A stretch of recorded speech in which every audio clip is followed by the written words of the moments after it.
Sejumlah permasalahan terkait infrastruktur yang belum memadai di PON ke-21 Aceh Sumut tengah menjadi sorotan. Lalu apa yang menjadi penyebab terjadinya masalah di tengah berjalannya pertandingan PON hingga adanya dugaan penyelewengan dana di ajang olahraga multi-event nasional ini?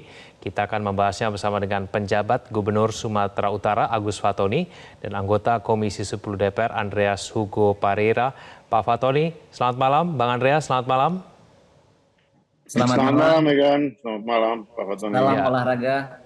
Ya, terima kasih Salam atas waktunya olahraga. bersama kami di Prime Time News. Langsung ke Pak Fatoni. Pak Fatoni, bagaimana kemajuan perbaikan sarana dan prasarana yang dikeluhkan oleh atlet sampai hari ini, Pak Fatoni?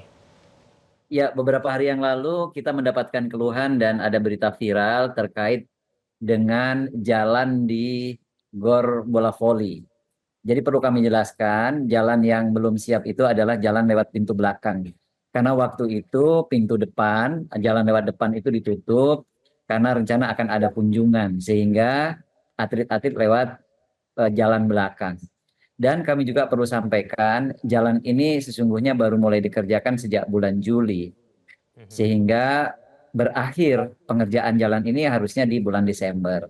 Namun karena ada masukan, ada informasi seperti itu, teman-teman bergerak cepat sehingga sudah dilakukan perbaikan. Dan hari ini alhamdulillah sudah bagus, sudah bisa dilewati dan juga sudah diperbaiki. Nanti teman-teman juga sudah bisa melihat perkembangannya sampai dengan saat ini. Tadi juga Pak Menpora juga sudah berkunjung ke Gor Voli dan juga ke Stadion Utama. Bahkan Pak Menpora menyampaikan kalau Gor Volinya ini termasuk salah satu gor terbaik di Indonesia. Ya, Pak Fatoni, bagaimana dengan sarana dan prasarana lainnya? Apakah kemudian masih ada yang bermasalah, ada yang belum selesai begitu? Kalau seluruh sarana prasarana, seluruh venue semuanya sudah siap. Tidak ada pertandingan yang ditunda atau gagal. Namun ada beberapa masalah, misalnya keterlambatan Stadion Utama. Bukan terlambat sebenarnya, karena memang berakhirnya pada tanggal 13 September saat ini. Dan tadi juga sudah Pak Menpora sudah mengecek, saya juga sudah ke sana, sudah siap, sudah dipersiapkan untuk penutupan. Perlu diketahui bahwa Stadion Utama ini tidak ada pertandingan di situ, tetapi Stadion Utama hanya digunakan untuk penutupan. Penutupannya tanggal 20 September. Insya Allah 20 September sudah betul-betul siap. Oke, baik. Saya ke Bang Andreas. Bang Andreas, seperti yang kemudian dikeluhkan oleh para atlet ya, seperti akses yang mungkin masih bermasalah. Pak Fatoni tadi menjelaskan itu akses belakang, lalu kemudian ada keluhan mengenai makanan, keluhan mengenai keterlambatan bis, itu yang kemudian sekarang juga masih dicarikan, ya masih terus diperbaiki begitu ya. Ini masalah yang sederhana, kecil, atau sebetulnya masalah besar untuk penyelenggaraan PON kita, Bang Andreas, menurut Anda? Ya, tentu bukan masalah kecil gitu. Dalam arti bahwa ini bukan olahraga nasional dan bagaimana di mana atlet-atlet atlet-atlet utama kita gitu yang berprestasi, bahkan ada atlet yang berprestasi internasional, Olimpiade, ikut juga bertarung di situ, dan ini tentu menjadi perhatian. Dan ya suka tidak suka ini tentu mengganggu konsentrasi para atlet di dalam melakukan pertandingan-pertandingan gitu. Dan kami sebenarnya juga 1,5 bulan yang lalu gitu, melakukan kunjungan kerja ke Deli Serdang, juga ke Aceh. Ada 2 tim yang ketika itu Komisi 10 melakukan kunjungan kerja ke sana. Dan memang saya terus terang waktu itu agak ya dalam hati kecil agak ragu gitu bahwa ini bisa selesai tepat waktu. Cuma waktu itu memang dari pihak developernya yang bertanggung jawab untuk pelaksanaan itu, mereka memberikan keyakinan bahwa ini bisa selesai ketika pertandingan dimulai.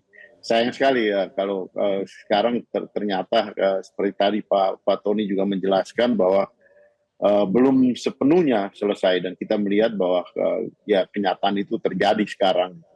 Saya kira ini menjadi suatu pelajaran yang sangat berharga untuk pelaksanaan PON-PON ke depan gitu. Karena jangan sampai ini terulang lagi gitu. Dan bahwa dari pintu belakang maupun pintu depan, saya kira bagaimanapun atlet itu kan penting gitu. Jangan sampai atlet digeser ke pintu belakang hanya untuk kepentingan tamu-tamu datang melalui pintu depan. Ini saya kira Pak Fatoni tidak adil juga gitu kalau kita mengedepankan seperti itu gitu. Artinya Ini menjadi berita karena apa? Karena ya itu tadi gitu, semuanya muncul di media sosial, di berbagai media gitu. Uh, Bagaimanapun atlet harus diutamakan di dalam proses apa? Ya penyelenggaraan olahraga nasional seperti ini. Baik, Pak Fatoni, tidak sedikit yang kemudian menyatakan bahwa Aceh dan Sumut itu tidak siap menyelenggarakan PON ke-21. Pak Fatoni, kenapa kemudian permasalahan ini muncul ketika PON-nya sudah mulai? Kenapa kemudian masalah-masalah seperti ini tidak mampu diselesaikan sebelum PON itu dimulai? Ya, memang kita harus melihat kasus per kasus. Misalnya masalah jalan tadi memang belum siap, oleh karena itu perlu segera diperbaiki. Sebenarnya akses menuju bola voli itu juga sebenarnya sudah siap.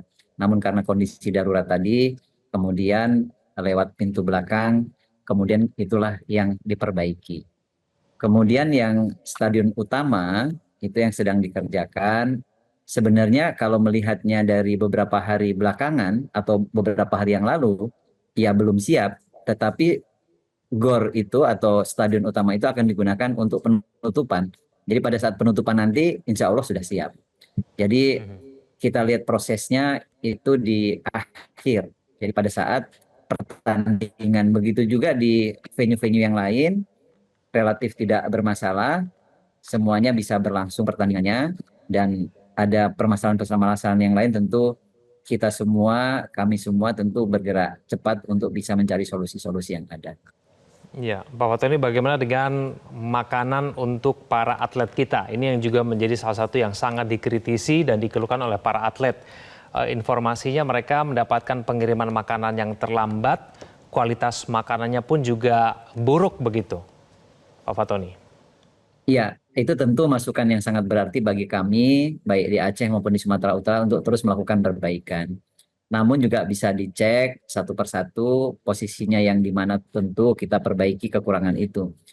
Misalnya masalah keterlambatan karena jumlahnya cukup besar. Di sini di Sumatera Utara misalnya ada 18 ribuan yang harus dilayani, tentu ini merupakan tantangan.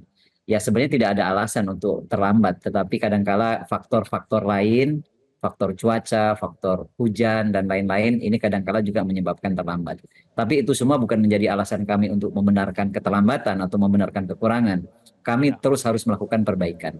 Dan kami ini terus melakukan evaluasi, kemudian terus kita berkumpul untuk mencari solusi-solusi yang terbaik agar permasalahan-permasalahan itu tidak terulang kembali. Ya, Pak Fatoni, ini total biaya konsumsinya itu 42 miliar. Nah, kalau dihitung-hitung makanan utamanya itu satu porsi Rp50.000. Tapi kemudian kualitasnya dikatakan oleh atlet itu buruk. Sehingga kemudian ini muncul adanya dugaan penyelewengan dana. Ini di bagian makanan saja. Nah, ini bagaimana kemudian menjawab mengenai adanya dugaan penyelewengan dana. Karena anggarannya demikian besar, tapi yang diterima atlet itu tidak sepadan begitu, Pak Fatoni. Ya, kita bersyukur dalam PON ini di tingkat pusat dibentuk Satgas, di dalamnya dari berbagai instansi, dari berbagai kementerian akan mendampingi. Kemudian di PB PON sendiri di Sumatera Utara, itu anggotanya Forkopimda. Ada Kejaksaan, ada Pak Kapolda, Pak Kajati, Pak Pangdam. Dan di PB PON ini ada bidang pengawasan. Bidang pengawasan itu ada Kepala Inspektorat, Kepala BPKP, kemudian di Dirkrim Suspolda, kemudian Asdatun dan Asintel Kajati. Nah, ini gunanya untuk apa? Untuk melakukan pendampingan, untuk bisa mendeteksi dari awal manakala ada pelanggaran-pelanggaran. Dari BPKP juga ikut bergabung di situ. Nah, inilah yang kami sangat butuhkan adalah pendampingan itu. Dan merupakan tekad kita bukan hanya sukses penyelenggaraan, tetapi juga sukses administrasi. Komitmen bersama di dalam PB PON Sumatera Utara dengan melibatkan unsur kejaksaan, kepolisian, TNI, dan semua pihak, ini merupakan komitmen kita agar betul-betul penyelenggaraan itu dilaksanakan dengan sebaik-baiknya. Jadi pendampingan dilakukan day to day, tiap hari, tiap saat. Tentu kita akan membicarakan manakala ada masalah-masalah. Ya, Bang Andreas melihat anggaran sedemikian besar, lalu kemudian yang diterima atlet tidak sepadan, menurut Anda, apakah ada penyelewengan dana itu menurut Anda? Iya, soal penyelewengan dana itu tentu harus diselidiki. Tapi ya ini sangat disayangkan itu, artinya bahwa peristiwa ini terjadi di tengah perjalanan pelaksanaan itu berlangsung gitu.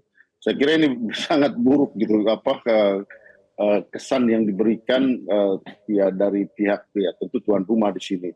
Dalam arti bahwa ya seharusnya kan ini diantisipasi dari awal. Kalau penyelenggaraan yang profesional tentu ya membuat simulasi-simulasi, terus kemudian mempersiapkan ini sejak awal, sehingga ketika penyelenggaraan tidak lagi kita harus memperbaiki sana sini ini, dan kemudian dengan segala macam aparat dan ya pihak-pihak yang penegak hukum harus bahwa mereka mengawasi itu tugas dan tanggung jawab mereka gitu.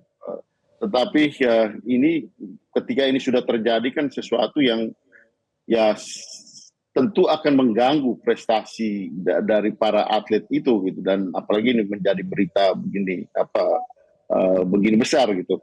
Saya kira secepatnya kita bereskan persoalan ini Pak Fatoni, sehingga dengan demikian di sisa waktu yang terakhir ini para atlet bisa berkonsentrasi untuk berprestasi semaksimal mungkin untuk kepentingan dunia olahraga kita.